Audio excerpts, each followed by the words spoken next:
Salut les gars, aujourd'hui on va causer de où est-ce qu'on en est avec l'avancement pour la Stunt Mania. Je vous rappelle qu'il y a une cagnotte PayPal, non, le lien en dessous. Alors c'est plus possible de faire une cagnotte par PayPal, il y a une adresse spécifique juste pour ça.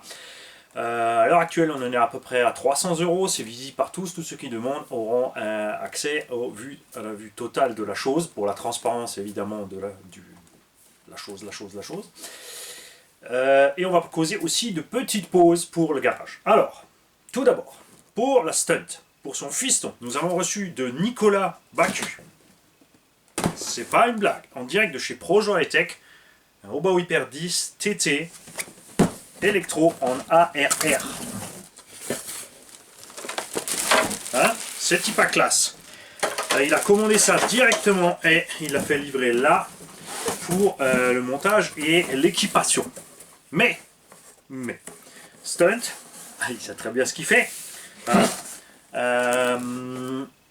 Donc on va laisser le soin évidemment et le plaisir surtout à ce petit de faire ça avec son papa, d'équiper et de faire et de peindre cette machine. Et on a hâte évidemment de voir les vidéos de l'engin fini, équipé et qui fonctionne. Avec ça, moi j'ai encore un chargeur, fer à souder Coralie, puisque qu'on a reçu d'un labo. Moi j'en avais un dans l'atelier derrière, un atelier devant, donc où j'étais, j'avais pas besoin de me déplacer pour souder, je soudais à gauche, à droite. Donc ce fer à souder, je vais l'envoyer à Stunt avec une bobine. Et c'est pas tout. On a Bexente qui est en train de préparer un Hyper 10 VT, donc il manque 2 amortos et un variateur correct, parce qu'il a un vario dessus, mais c'est un petit vario MH, donc c'est bien pour ceux qui maîtrisent le sujet. Après, il m'a demandé si j'avais pas quelque chose qui traîne de plus fiable pour le petit, pour être tranquille. Et oui, on a reçu d'un tonton aussi ceci. Un variateur 8 BL100. Ça vient d'un Team Magic. Donc on va envoyer ça à Bex et une paire d'amortos avec les supports Bex. Je vais t'envoyer ça donc directement à toi, que tu puisses finir la VT pour la stunt. Ça part chez toi, il y a un petit truc en plus avec, j'ai reçu d'un labo les cardans pour Baja à l'arrière, puisque tu as le petit Baja chinois, je pense que là-bas dessus ça devrait bien se passer. Tu pourras les monter dessus. Donc ça part chez Vexente pour être fait là. Et j'avais parlé à la chargeur, mais le truc c'est que j'ai plus que la boîte, puisque j'avais déjà donné le chargeur à quelqu'un. Mais on a encore un chargeur hyper Ion.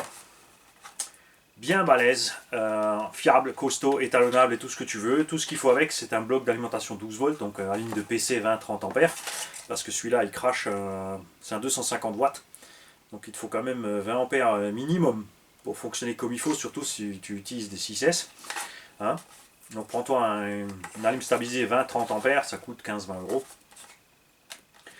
Voilà, là c'est pareil, pour le petit combo, je peux que conseiller un combo Robitronic, ça suffira large, ça coûte une soixantaine d'euros, 3300 kV en 2S voire 3S, enfin si tu restes en 2, peut-être le 4000. Hein, ça servira aussi évidemment la cagnotte. Donc voilà, et on a encore quelque chose qui arrive de ACRC Genève, qu'on attend avec impatience pour vous le présenter aussi. Moi je vais mettre tout ça de côté, je vais attendre le matos de ACRC Genève. Et ça par contre je vais l'envoyer chez Bex pour qu'il puisse déjà au moins préparer celle-là pour la stunt et lui envoyer ça. Et petite pause, j'ai des projets personnels qui vont prendre du temps, donc je vais mettre en pause la chaîne. Alors attention, mettre en pause ça ne veut pas dire que vous n'aurez plus de vidéos, il y aura moins de vidéos, enfin surtout pas moins de vidéos d'atelier. J'ai des tonnes et des tonnes et des heures de run qui sont enregistrées, et des essais, et comme toujours, des packs entiers. Pas juste 6-8 minutes pour te dire après c'est génial, c'était super solide. Non, tout avec les crashs, les gamelles, ma faute, pas ma faute, tout. Tout ça. Peut-être plus non plus autant par jour. Je ne serai pas là pour répondre aux mails. Il n'y a plus personne et ça a duré indéfini jusqu'à ce que j'ai fini mes projets. De temps en temps, peut-être je jetterai un petit coup d'œil. Mais voilà, vous attendez pas à avoir une réponse. Pensez qu'il y a plein de gens qui peuvent vous aider, que ce soit dans les commentaires, je vous appelle à vous entraider dans les coms. Pour les fans de Facebook, vous pouvez vous promener sur Facebook. moi j'aime pas ça du tout, je n'y suis pas. Donc arrêtez aussi de m'écrire des trucs sur Messenger, sur Facebook. Vous voyez bien de toute façon que réponse en moyenne, 6 mois, 1 an. Parce que voilà, j'ai une page officielle du garage, je balance les vidéos, mais je suis pas sur Facebook pour papoter, puisque ça ne sert à rien d'avoir une chaîne YouTube et des commentaires YouTube si c'est pour papoter à côté. Tu vois ce que je veux dire? Donc, évidemment, je comprends très bien, parce que quand vous êtes sur Messenger, vous voulez une réponse tout de suite, vous voulez tout de suite avec le lien, le machin, et dans les commentaires, il faut attendre 24 heures, 48 heures que je réponde à tout com. Mais c'est le jeu, c'est comme ça. Mon blog est sur ma chaîne YouTube, donc vous posez des questions sur la chaîne, parce que plein de gens peuvent répondre, plein de gens peuvent du coup en avoir des idées, ou avoir d'autres idées à vous proposer. Il y a toujours plein de solutions à un problème, plein de façons d'y arriver. Il y en a ceux qui montent un gros moteur dans un arme à infraction, qui disquent le moteur, et il y a les gens plus malins qui enlèvent 2 mm de la noix. Parce qu'une noix, c'est pas cher à remplacer, c'est discret, c'est propre, coupé proprement, alors que ton moteur, une fois qu'il est défoncé, ben, il est défoncé. C'est comme ça, chacun son choix, chacun sa solution. Tout c'est qu'ils soient contents les gars à la fin. Et que ça fonctionne surtout. Voilà. Dans les commentaires aussi, je serai moins présent. Voilà. Parce que chez moi, je fais ce que je veux. Mais, attention, vous allez pouvoir vous venger sur Miko RC08 qui est de retour. Effectivement, il a récupéré sa chaîne, Miko. Le contenu va revenir aux Suisses, en train de le remettre, de remettre les vidéos doucement sur la chaîne. Il y a toujours des petits délais quand c'est des choses comme ça. Donc il s'est fait pirater le compte Google complet. Là, il a récupéré son compte Google. Ensuite, eh ben, il faut se justifier auprès de tout le monde. Hein, YouTube, machin, que c'est bien toi le bon. Et ensuite, au fur et à mesure, ils mettent en place. On est content parce qu'il est dans les délais, parce qu'il m'a dit au-delà de 3 mois de délai, si ça prend plus de 3 mois, les vidéos sont perdues. Donc il a quand même 600 ou 700 vidéos. Donc ça aurait été vraiment, vraiment super, méga dommage. N'oubliez pas Breezer RC, Greg le Belge, RC Jam Jam, La Fripouille, RC Patapouf, tous ceux qui ont des chaînes qui sont là, RC comme 83, RC Balade, qu'est-ce qu'on a? Il y en a tellement, je m'en sors plus. Il y a vraiment plein de chaînes francophones, les mecs, contactez-les. Après, chacun a sa façon de faire. Comme dit, moi, je privilégie les coms avant tout et le mail pour le dépannage. Eux, ils ont leur système à eux. Je sais pas, Twitter, machin, Facebook, et tous les. Il existe tellement de trucs différents. Je veux dire, à la fin, je regardais tous ceux qui jouent le jeu complet, ils ont une affiche, ils ont 8 ou 10 widgets là, de miniatures de où ils sont joignables, mais c'est le foutoir total. C'est le foutoir total. C'est pour ça que moi j'ai centralisé sur les commentaires YouTube et je répète les dépannages pour le mail. Mais là, je ne serai pas là. On est début février, donc il y a encore un petit roulement de vidéo qui afflue normal. Après, ça va passer au goutte à goutte, on va ralentir, que j'ai le temps de faire tout ce que j'ai envie. Pour ceux qui sont curieux, j'ai à travailler dans la maison, parce qu'on va encore faire des travaux. J'ai à travailler dans l'atelier, à me décider si je repasse dans le petit atelier, parce que d'un côté c'est ce que j'ai envie de faire, de repasser dans le petit atelier, j'ai une grosse collection là, mais c'est vrai, t'as un roulement tellement grand, enfin, surtout avec les véhicules à tester, que ce soit les nouveautés ou les autres, les trucs qu'on a envie de découvrir. J'ai envie de revenir à 2-3 véhicules à moi. Le X-Max c'est sûr il va rester. Ensuite une piste, je pense la FG, parce que pareil, ce sont deux engins qui ont un entretien ridicule par rapport à ce qu'on en fait. Bon, le X-Max, c'est sûr, Big Mama, je la balance, c'est là, voilà, tous les 10 packs, il faut intervenir dessus. Mais le X-Max standard, tu vois, tu roules normalement, ça se passe bien. La FG c'est pareil, c'est une caisse que j'ai pas ouvert une seule fois depuis que je l'ai. Je roule et je roule en 12S. Donc j'ai les diffs plastiques dedans, pour l'instant rien à fondu, rien à casser, on roule. On se fait plaisir avec ce genre de caisse, c'est ce qui est sympa. Puis ensuite, ouais, un véhicule polyvalent, soit un buggy, un truggy, un desert buggy, un short course, un petit monster. Ouais, non, t'es déjà à 7. En tout cas, descendre la collection sévèrement. Et pour me prendre le temps, du coup, pour les véhicules qui arrivent, les nouveautés, les véhicules qu'on n'a pas encore essayé, qu'on a envie de découvrir. Il y a plein de gens qui m'ont dit « Ouais, prends le Fireteam !» J'ai pas envie de prendre le Fireteam. Il y a des véhicules que j'ai pas envie de prendre, donc je vais pas les acheter si c'est juste pour les acheter, faire 2 packs et ensuite balancer 200-300 euros à la poubelle parce que tu le revends beaucoup moins cher. Forcément. Ça m'intéresse pas du tout. je sais que ça en énerve certains quand on discute de véhicules qu'on n'a pas, mais ces gens-là devraient écouter la vidéo et regarder toute l'expérience derrière du garage sur les 5 ou 6 000 vidéos qu'on a pour se rendre compte qu'on a déjà testé cette base. On ne parle pas bêtement. Ensuite, ce sont des suppositions, ce sont des discussions. C'est le but, qu'on discute tous ensemble, qu'on donne un point de vue préliminaire avant d'avoir l'engin. Ensuite, si ça se trouve, on en a un, on change d'avis, comme c'est le cas pour le Hoss par exemple, enfin, sauf pour le prix, c'est n'importe quoi, le prix 550 balles pour un Hoss, ça tourne plus rond, ça c'est une caisse à 350 balles, 350 balles, le Hoss serait vendu comme des petits pains. Hein, mais la caisse en elle-même, à part les amortos, franchement, j'étais vraiment super content. Encore, moi j'ai mis les protections d'amortos, j'ai pas eu de soucis, mais je veux dire, la motorisation dans le Hoss est à sa place. Et avec le diff central, c'est génial. Les pneus aussi n'ont pas cassé ni rien. Voilà.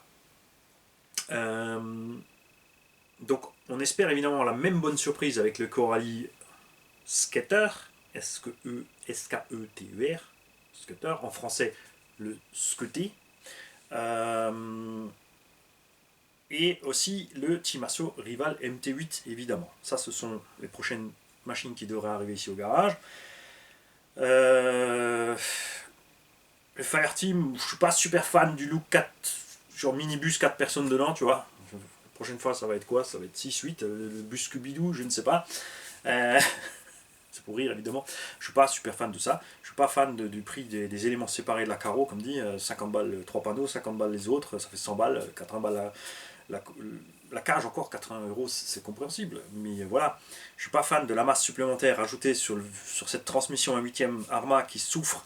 Genre les chimes qui disparaissent. Ils sont usés, usinés, genre 10-20 packs, plus de chimes. Dans les diffs, tout ça. Et même si Arma V1, V2, V3, V4, V5, il y a des choses comme ça qui ne progressent pas.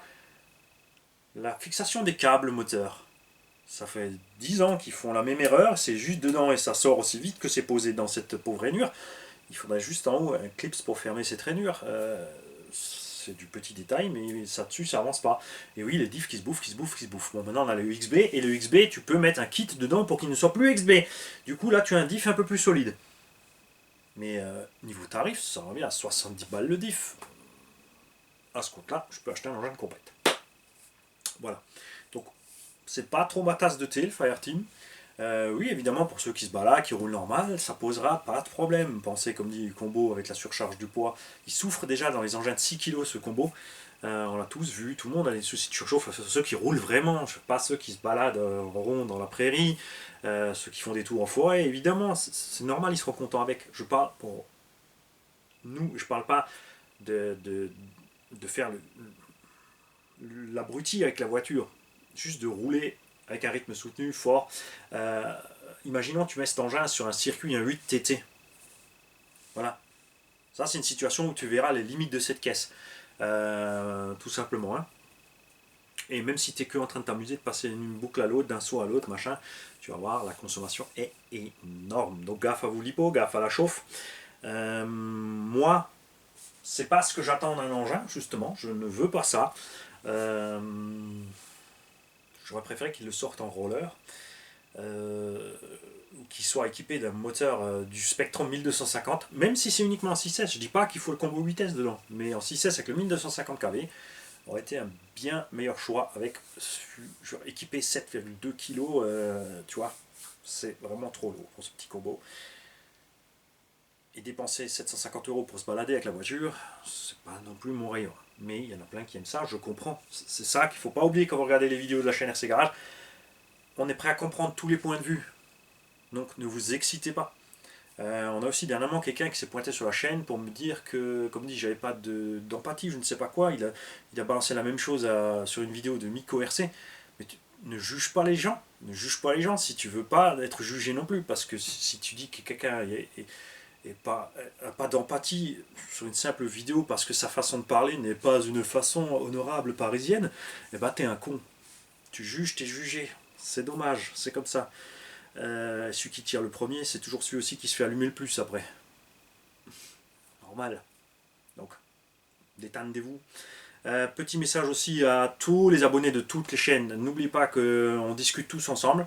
Il y en a qui sont persuadés que voilà, cette chaîne ne supporte pas celle-là, cette chaîne est jalouse de celle-là, etc., etc., etc. Alors, vous êtes dans le faux. Tous ces gens-là font n'importe quoi parce qu'on discute entre chaînes, même entre chaînes, je veux dire, voilà, c'est pas parce qu'on n'a pas de contact avec ces chaînes qu'on en parle pas là dans les vidéos, qu'on n'a pas de contact par mail, par message, qu'on peut s'appeler, etc., discuter ensemble. Et on a constaté souvent, parce que toutes les petites chaînes, on est tous passés par là, à un moment où tu te fais piéger par ces abonnés débiles, et tu t'énerves. Alors moi pas, Miko non plus, parce que... Hein, Breezer non plus, Greg le Belge non plus, parce que on se laisse pas influencer dans ce sens-là. Hein. Et il y en a plein qui se laissent un peu influencer par ce sens-là. Après, ça part, ça commence à tirer dans tous les coins, ça se tire dessus pour rien. Et c'est tout à fait normal. Mais en grandissant, toutes ces chaînes ont remarqué que oui, effectivement, il y a cette masse de gens qui se baladent d'une chaîne à l'autre, qui va mettre des coms stupides, qui va essayer de foutre sa merde. Les gens entre eux qui se font des films, tu vois, parce qu'ils croient que c'est la guerre entre deux chaînes. Et absolument non. En fait, il n'y a pas de guerre entre aucune chaîne. C'est pas parce qu'on n'est pas d'accord avec ce qu'ils font, ce qu'ils montrent, qu'on leur tire dessus. C'est sûr, après, s'il y en a qui commencent à tirer, lui, là, il y a réponse. Ça, c'est normal. Mais ça reste, voilà.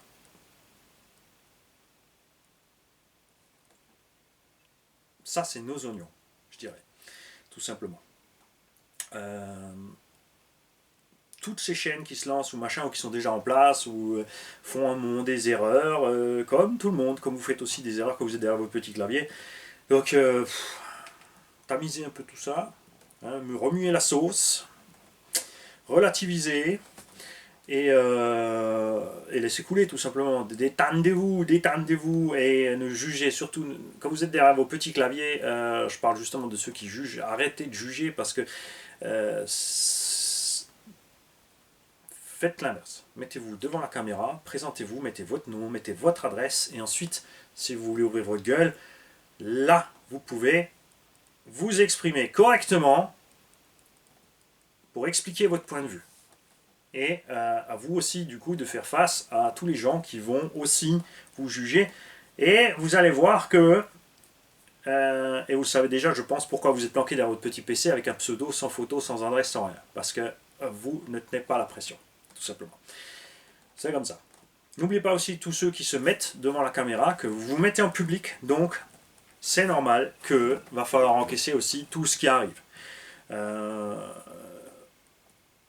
Vous pouvez pas, je vous déconseille vivement de cibler une personne précise en public parce que vous trouvez qu'elle vous a fait quelque chose, c'est vous qui vous êtes mis là. N'oubliez pas aussi, si elle vous a ciblé sur quelque chose, de revisionner vous-même vos propres vidéos à ce sujet pour voir pourquoi cette personne vous attaque, parce que peut-être que vous avez dit quelque chose qui est la source de cet ennui. Donc après à vous, soit tu as le choix, hein. Tu peux zapper les gens, tu peux leur expliquer, mais je déconseille fortement toujours de les attaquer de front comme ça n'importe comment, puisque ça prouve que vous n'êtes pas plus malin que la personne qui vous a attaqué tout simplement. Ça évitera beaucoup de discussions pour rien, et du foin pour rien, et du show pour rien. Voilà. Donc ça c'est le conseil que je vous donne. Tous ceux qui se lancent, lancez-vous, mais comme dit, mettez un petit bouclier en plexi devant. Allez, on empruntait un au GPI, au JOJN, parce qu'il va vous en falloir un. Tout simplement. Il y a des gens qui vont tirer dans tous les sens, et mettez-vous maintenant à la place des gens qui sont vraiment face au public, avec des millions ou des dizaines de millions face à eux. T'en as autant qui t'aiment, qui ne t'aiment pas, qui ne te supportent pas. T'auras toujours plus de messages de gens tordus que de messages de gens qui sont vraiment là pour te soutenir. Ça, c'est aussi tout à fait normal. Sur la chaîne ici, RC Garage, ça se passe bien. On navigue en moyenne 2-4 likes sur des vidéos de plusieurs milliers de vues. Les commentaires, ça se passe bien calmement. De temps en temps, t'as un qui arrive un peu énervé. Dans 99% des cas, soit les abos ou moi, quand je tombe dessus, on lui répond détendu. La personne voit qu'elle n'est pas à l'endroit où elle croyait être et elle se détend aussi et finalement elle finit par participer. On a plein de gens comme ça qui sont arrivés à critiquer méchamment, lancés par d'autres. Et ils se sont aperçus qu'ils étaient à côté de la plaque. Finalement, ces gens ont participé, ont fait un coup de pouce par Tipeee, par Paypal, ils ont envoyé des pièces pour les tombolas. Et ils ont découvert que l'univers était bien plus grand qu'eux. C'est comme ça. Salut à tous. On se reverra comme dit. Attention, n'oubliez pas, j'ai des vidéos qui sont enregistrées parfois jusqu'à 1 mois ou 2 à l'avance. La programmation en général 15 jours, 3 semaines, jusqu'à aussi 1 mois à l'avance sur les vidéos. Donc le temps que les vidéos sortent, vous me dites oh mais t'as pas vu cette nouveauté. N'oubliez pas que moi j'ai fait la vidéo il y a 1 mois, donc cette nouveauté n'était pas encore là, on n'en parlait pas encore à ce sujet. C'est pour ça qu'il y a une petite latence, mais c'est pour ça qu'on est là dans les coms. Voilà. Donc n'oubliez pas toutes les autres chaînes autour qui sont en train de grimper aussi, pour le plus grand bonheur de tous. Comme dit, c'est pas parce qu'il y a une chaîne qui fait quelque chose que tu estimes ou que tu trouves c'est de la merde. Moi aussi, il y a des chaînes où je dis, bah, voilà, il fait de la merde. Que c'est négatif pour la RC. Même quelqu'un qui fait n'importe quoi, qui branche ses lipos n'importe comment, qui les soude n'importe comment, qui met le feu à ce qui touche, et qui persiste à prendre plusieurs fois feu, est utile à la RC, puisque c'est le mauvais exemple. Il faut un mauvais exemple pour éviter de faire les bêtises. Et de toute façon, il parle RC, il multiplie les gens qui ont de l'interaction dans la RC. Ça aussi, hein, je dis à tous mes détracteurs, n'oubliez pas une chose, c'est beau dire que je suis antipathique, que je suis machin, que je me crois supérieur, alors là, de toute façon, t'as rien compris au film, mais c'est pas grave, parce que on a permis à plein de boutiques RC en France à vendre beaucoup plus de matériel depuis que toutes ces chaînes RC justement émergent de plus en plus. Il y a plus de vidéos, il y a plus de gens qui ont envie, ils voient que c'est possible. Il y a plein de gens qui avaient peur de prendre des RC parce qu'ils ne se pensaient pas au niveau. On est là pour les aider, ils nous envoient des coms, on les aide dans les coms, ils nous envoient des mails quand ils sont en panne, on les dépanne. On a évidemment des gens qui n'ont pas besoin, des gens qui ont des connaissances mécaniques ou une certaine logique mécanique, qui ont besoin de personne, mais il y a des gens qui n'y connaissent rien, il y a des gens qui ont un côté artistique, donc ils ont, pour un manuel, c'est des gens qui ont 2 mains gauches. Par contre, ils sont capables de faire des choses qu'un manuel avec ses 2 mains droites n'arrivera jamais à faire. Hein, ça c'est normal, et il faut se compléter. Et c'est là que la communication est importante, parce que ces gens-là, ben voilà, ils ont envie de faire la RC, mais ils y connaissent rien mécaniquement. Grâce à toutes ces chaînes, ils se lancent. Quand ils sont en panne, il y a plein de gens qui peuvent les aider. Et eux, ils nous apportent aussi, comme dit, ce côté artistique ou machin, ou d'autres points de vue, des façons différentes de voir.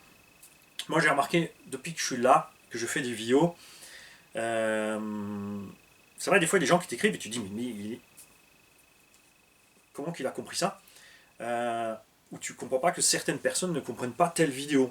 Mais grâce à ces gens-là qui communiquent, qui viennent, qui m'envoient un mail, qui me disent, voilà, écoute, moi j'ai vu ça de cette façon, tu vois que il y a plein de gens qui voient tes vidéos autrement que ce que tu penses les faire. Et ça permet, enfin, quand tu te poses les questions, quand tu reviens en arrière, de structurer peut-être autrement les explications, les vidéos, pour faire en sorte que plus de monde te comprenne. Sauf cette pauvre personne qui est toujours persuadée que des gens un peu bourrus du langage, comme Nico et moi, sont antipathiques. Mais ça n'a rien à voir. Hein, c'est comme ça. C'est pas parce qu'on parle en argot qu'on est des pecnos. Et puis, être un pecno, c'est pas négatif non plus, puisque accessoirement, on en est. Ouais. L'avantage d'être un pecno, c'est simple. Tu te poses moins de questions et tu profites mieux de la vie. Salut.